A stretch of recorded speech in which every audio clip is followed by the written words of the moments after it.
แม่นบ่โดยเอ้าเดี๋ยวเราพี่น้องเนาะมื้อนี้เว้าลิก็มีแนวสิเว้านำแม่ทับปันพี่น้องเอ้ยเนาะ FC หรือว่าผู้หลักผู้ใหญ่เพิ่นฝากมาให้เว้าในเด้อบอกเพิ่นแน่ว่าซั่นจ้ะพังบ่แม่เฒ่าอย่าเครียดข่อยเด้อโดยก็คือผู้ใหญ่เพิ่นบอก FC เพิ่นบอกนะว่าอย่าแบบว่าเห็น YouTube อันนั้นล่ะคันเฮามักขอหลายแล้วมันสิบ่ได้เพิ่นว่านะเด้อแม่เฒ่าปันเด้อโดยเฉพาะแม่เฒ่าปันนี่แหละลุงบุญชัยเราก็ไปเวียกเราแต่ละมื้อเราบ่ได้ขอดอกบ่มีเวลาขอบ่ก็แบบนั้นหลายมีแต่ว่าชุมเฮาสิถ่ายแล้วก็ให้เพิ่นเบิ่งเองแต่ว่าถ้าเจ้าอยากได้ไปได้บ่ได้ถ้าเจ้าก็เว้าในคลิปเอาตัวใดที่เพิ่นอยากช่วยเพิ่นก็ช่วยเนาะโดยอะไรที่เพิ่นช่วยบ่ได้เพิ่นก็บ่ช่วยโดยฉะนั้นนะเฮาก็อยากให้ได้เบิดทุกคนนั่นแหละที่เฮาถ่ายหั่นน่ะบ่อยากให้มีไผตกข้างดอกตุบันกับลุงวันไซโดยสวัสดีพนมแพ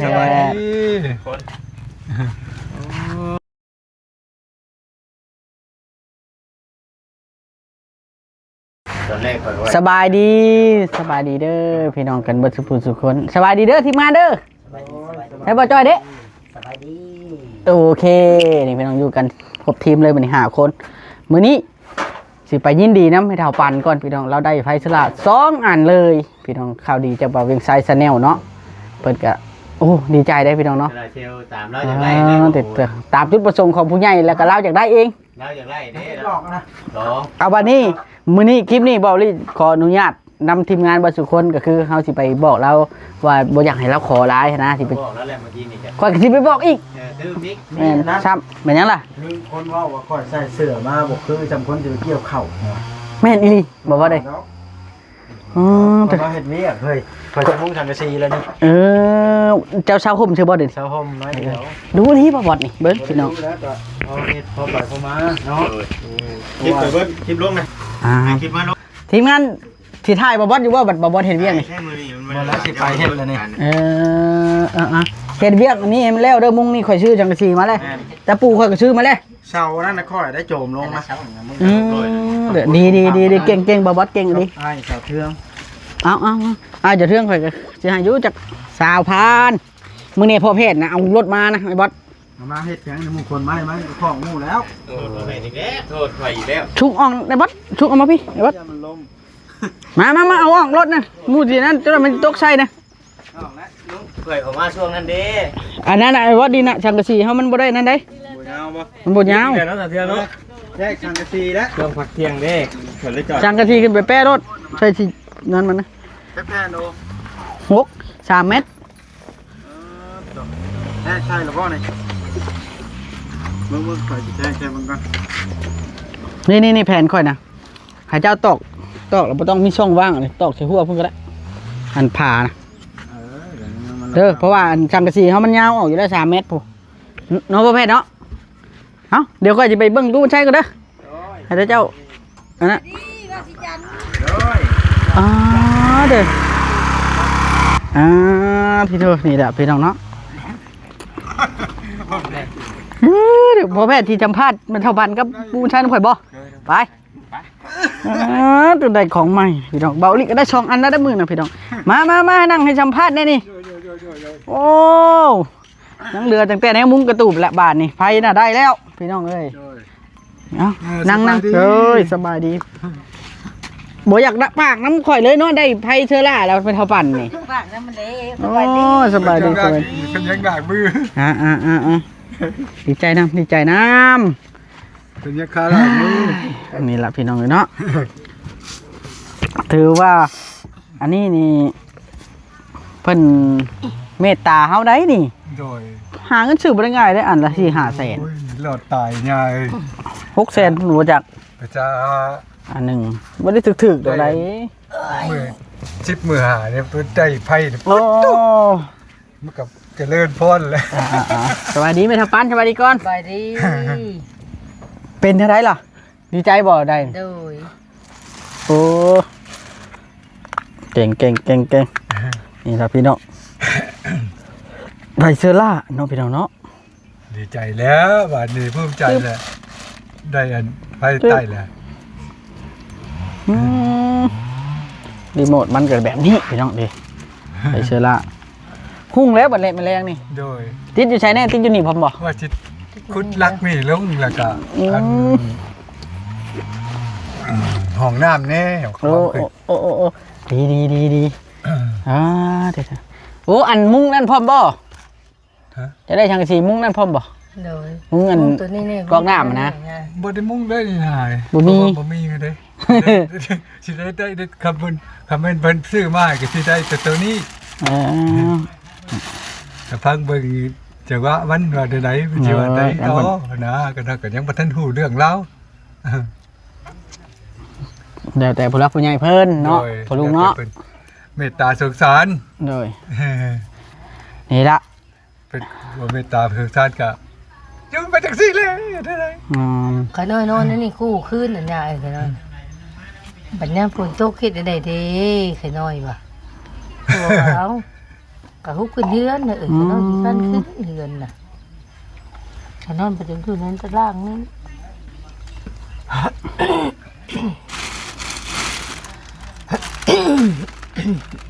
เก็บไว้ที่นี่เลยเนี่ย เก็บไว้ เป็นยังล่ะ นอด อันนี้นอดมันเลยแล้ว ใช่ล่ะเดี๋ยวเก็บไว้เด้อโอ้เก็บไว้อันโอ้เก็บไว้แล้วนี่พวกนอดพวกตะปูพวกนี่มัน พวกที่เขาเจ้า ชายฉากแบดฉากเบิดนี่ อั นะ นนี้เขาพังมุกคือเสานี่ แม่นบ่ โดย โดยเอาเดี๋ยวเราพี่น้องเนาะมื้อนี้เบ้าลิก็มีแนวสิเว้านำไม่ทับปันพี่น้องเอ้ยเนาะ FC หรือว่าผู้รักผู้ใหญ่เพิ่นฝากมาให้เว้าในเด้อบอกเพิ่นแน่ว่าซั่นจ้ะพังบ่ไม่เท่าอย่าเครียดข่อยเด้อ โดย ก็คือผู้ใหญ่เพิ่นบอก FC เพิ่นบอกนะว่า อย่าแบบว่าเห็น YouTube อันนั้นล่ะหาคันเฮามักขอร้ายแล้วมันสิบ่ได้เพิ่นว่านะ โดย เด้อไม่เท่าปันเด้อโดยเฉพาะไม่เท่าปันนี่แหละลุงบุญชัยเราก็ไปเวียกเล่าแต่ละมื้อเราบ่ได้ขอดอก บ่มีเวลาขอบ่ ก็แบบนั้นหลายมีแต่ว่าชุมเฮาสิทายแล้วก็ให้เพิ่นเบิ่งเอง แต่ว่าถ้าเจ้าอยากได้ไปได้บ่ได้แต่เจ้าก็เว้าในคลิปเอาตัวใดที่เพิ่นอยากช่วยเพิ่นก็ช่วยเนาะ โดย ตัวใดที่เพิ่นช่วยบ่ได้เพิ่นก็บ่ช่วย โดย ฉะนั้นนะเฮาก็อยากให้ได้เบิดทุกคนนั่นแหละที่เฮาทายหั่นน่ะ แม่น บ่อยากให้มีไผตกข้างดอก ดูปันกับลุงวันไซ โดย บายดีพนมแพ สวัส ร ดี กระตูบเพิ่น บุญ เอาใบบ่มุงน่ะ โดยพอไปขาด พอ เป็นเนาะ พอที่ว่าได้สุนผมเล็กน้อยเนี่ยเอ้ย เย็นได้เนาะ โดยเห็นแบบว่ามีแนวมุ่งจบเจือนี่โจ้มันก็ยิน ให้ขี้เย็นเนาะ โดย เห็นไหมมันบ่ได้นะครับอยู่ไปจังซี่แหละอยู่ อยู่ไปนี่แล้วบอก อยู่ตามแดดไปแล้ว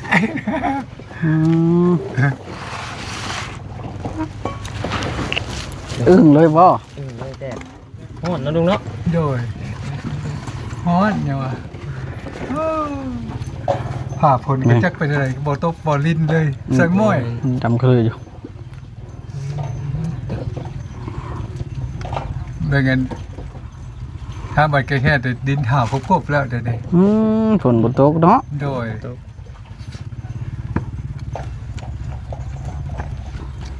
ถึงบ้านประเภทตกอยู่ว่าประเภท โอ้นะป้าบ่ตกคือกัน แบบเดียวเลยเนาะ อึ้งเลย เนาะดีใจน้ำลายอยู่บ่มื้อนี้ แม่ดีใจน้ำได้ข่าวว่าได้ไพโซลาเซลล์บ่ โดยได้แล้วนี่ซองดวงแล้วย่านี่ไผ จำสิแจ้งบานนี้ปรุงคักปัญญา โดย เอาวางแผนสิติดไว้ใช้บานนี้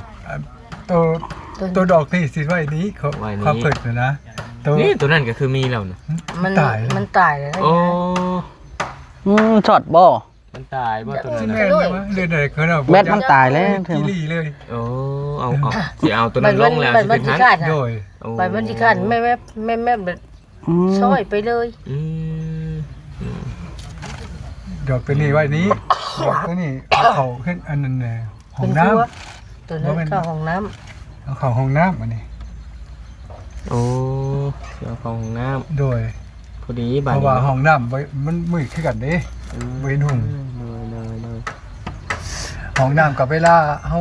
บอกขอโทษน้ำบัดเวลาไป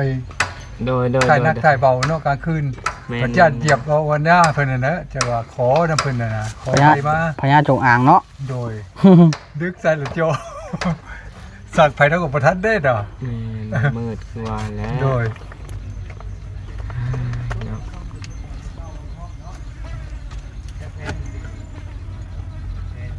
มีแห้งแล้วบาดนี้ได้แล้วต้องภูมิใจดี ภูมิใจที่ได้บ้า โดย ก็แม่ว่าขน้อยหาเองเด่น บ่ได้เนาะ แล้วจะถือได้แต่ขึ้น เดี๋ยวจะขึ้นบ่ลุง โดยก็แบบนี้แบบนี้เลยนี่แบบมันไม่ข่าวเลยนะไม่ข่าวมันน้ำมุนหนึ่งมุ่งนี่แหละก็ได้แต่ขึ้นคำมาเงี้ยเบิ้งแจกมาเงี้ยเบิ้งก็ได้เรียนเบิ้ง บ่มีความปัญญาไปไหนปัญญาซื่อๆแล้วบ่มีเงินเนาะ เฒ่าแก่แนวโฮมแล้วเนาะลุง โดยขอบความจนนั่นแหละ อืม อายุสังขารผัดน้ำมือมันสวยไปเรื่อยๆมันอยู่บนเก่า ไม่นี่ก็ยังบ่พอแนวมุงอีกเนาะ โดย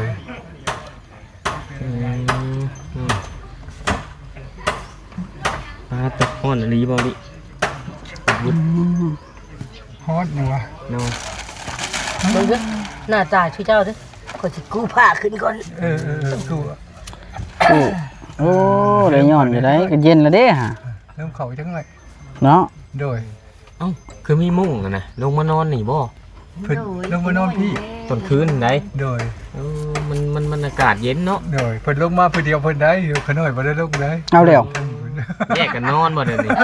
พิดกันบ่หรือว่าจะได้ บ่ได้พี่ บ่ได้พิษ มันฮ้อน ขน้อยฮ้อนเลยขน้อยบ่อยากอยู่ในเชิงหายา โอ้อากาศร้อน บ่แม่นว่าพิษของต้องแม่นดอก บ่อยากอยู่ใกล้ตู้บัญชัยบ่ บ่แม่นแบบฉัน ย้อนว่าแล้ว เลยเอาเนาะ ดีใจน้ำดีใจน้ แม่นอากาศร้อนสิแล้วโอเคเนี่ยโฮมแยกกันอยู่แยกกันนอนรับอื่นเช้าก็ตื่น ำมา น้องเอ้ย ตื่นมาก็ไปเวียกมัน แม่ คือเก่า ตื่นมาก็เวียกไผเวียกมันบ่ได้คอยยุ่งนํกัน โดยมันก็คือแล้ว ต่าง วัยรุ่น อันนี้ วัยรุ่นบ่เว้าเดียวหันเจอกับ แต่ยังน้อยเนาะ โดย นี่เฒ่า เท่า แก่ บ้านแล้วโกย เฒ่าแก่แนวโฮมไปแล้วเด้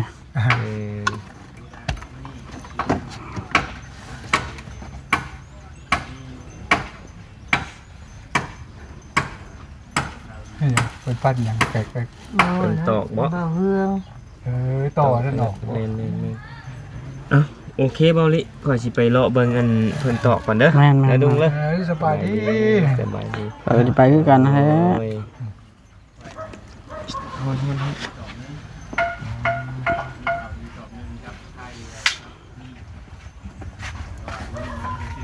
เอ้าบาทนี่ข่อยสิไปเลาะเบิ่งเพิ่นก็เด้อ โดย อยู่โฮมฮ้อนๆอ๋อดีเด้อ อยู่บนกระดูกได้มันฮ้อนเนาะ แม่นฮ้อนอากาศ ใจสิขาดก่อนเลย อ๋อถ้าพี่น้องฮ้อนแฮง ตลาดมันเย็นแล้วบ่ดี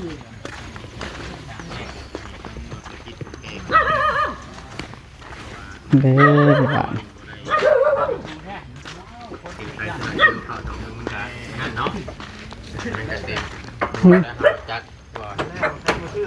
มีหรือบ่คนมาขยันคนขยันเนาะ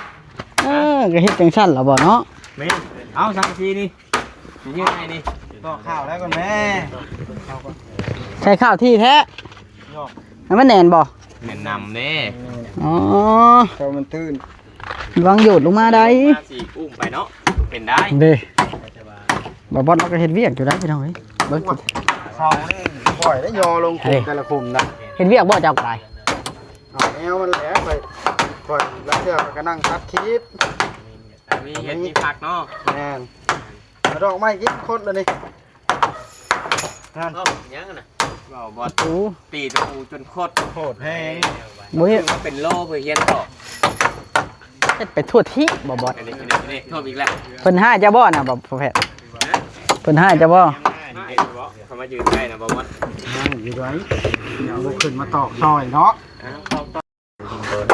นั่ง บ่เตียงชื่อให้อ๋อเป็นชื่อแต่ล้นบ่ เพิ่นชื่อใน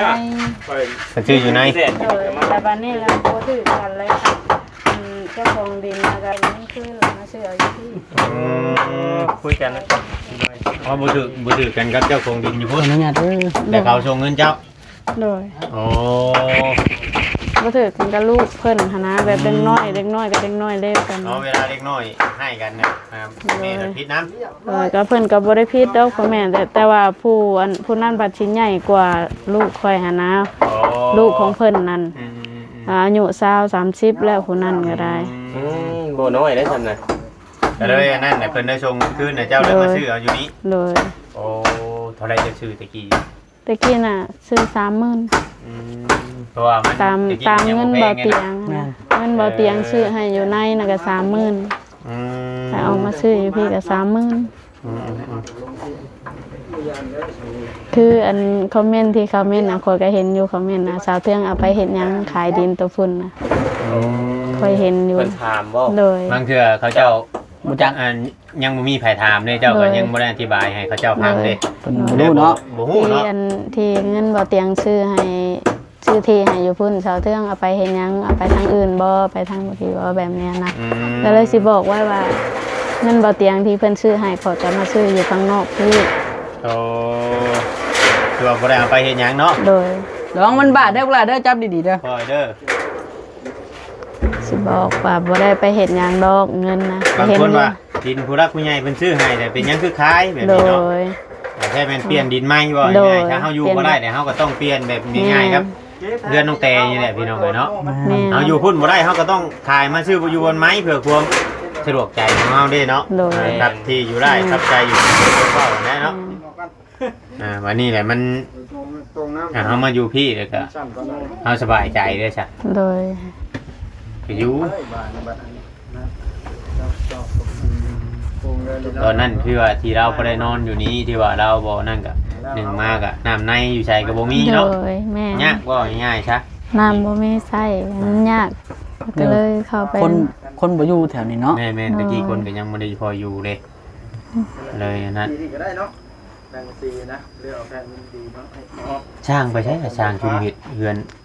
แม่นพักผ่อน อ๋อถึกช่วงสร้างพักโพน โดย อืมเที่ยงเนาะ โดย เบิ่งตัวปั่นก่อนพัดได้ยัง อึ้งเลย อืม เพิ่งยังนะ เบาลิสั่งสอนมาทุกปันกินนี่ บอก เราให้คืนบ่ บ่ให้คืนเนาะข่อยสั่งสอนเนาะ บอกเราว่าจื้อว่าสิไปจึงเว้าว่าทางโซนเนาะจังหน่อยสิอ่าบอกเราว่าจื้อ น้ำอันเด็กน้อยกินตัวน่ะน้ำผู้ใหญ่กินอยู่พี่ เป็นน้อยแห้งอยู่นี่ บอกว่าเป็นเด็กน้อยแห้งไปกินน้ำเด็กน้อยกินน้ำเด็กน้อย เมื่อก่อนไปอัน เข้าใจอันสะเทืองได้บัดนี้พี่น้องกันเนาะก็คือว่าแจ้งให้ FC ฮู้นํกัน เพราะว่า ขอบใจเรื่องใด เรื่องดิน เรื่องดินที่เห็นคอมเมนต์อยู่ อ่า หั่น มี นะ ในคอมเมนต์ว่าเราขายดินไปเฮ็ดหยังอีซั่นจังซี่ โดย ที่เป็นเราขายเปลี่ยนดินใหม่ โดย อยู่บ่ได้อยู่หันมันผิดกันลูกเราผิดกัน โดย ก็เลยเป็นส่งเงินคืนแล้วเขาก็เลยมาซื้อบอลยูไม้ โดย ขายอยู่พุ่นมาซื้อที่เนาะ แม่นขายอยู่พุ่นละซื้ออยู่พี่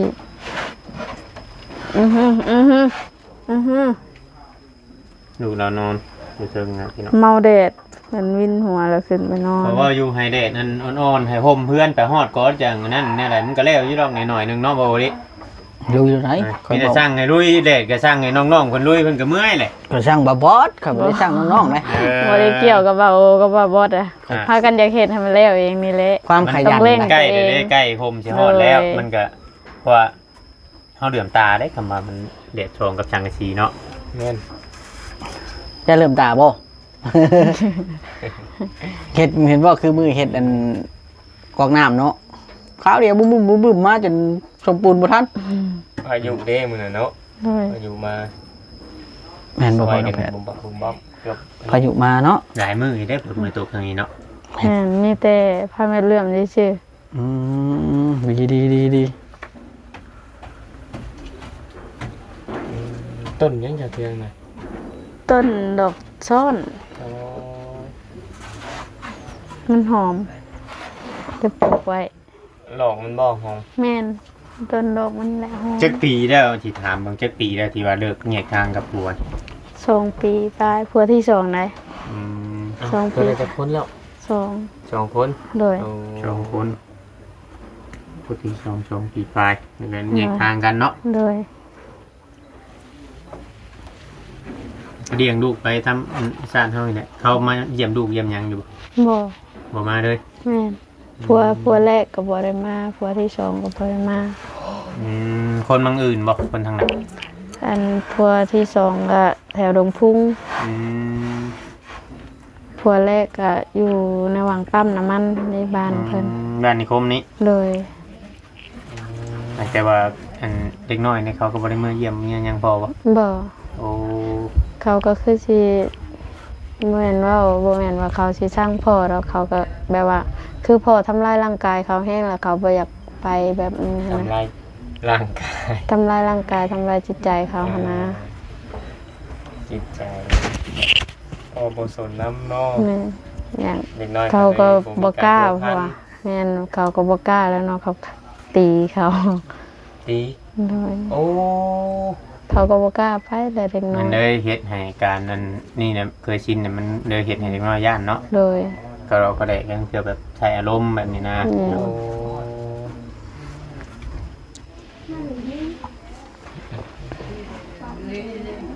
นี่ได้บ่เซน นี่นะต้นให้โชคเลยเนี่ยเขาว่า อืม มีดอกนะมีโชคใหญ่ล้นทับกับว่ารถเนาะ เราเวียนที่จบคลิปกันนะ ก็จบกันแล้วไป จบคือกันแล้ว เรือต้นมะขิดา สบายดีเด้อจะเตือนเด้อ สบายดี สบายดีสบายดี ยังไงเอามาจบคลิปรถเนาะ เด้อสบายดี สบายดี อ้าวสบายดีมาเอาไม้ขอดู ได้บัดนี้นะ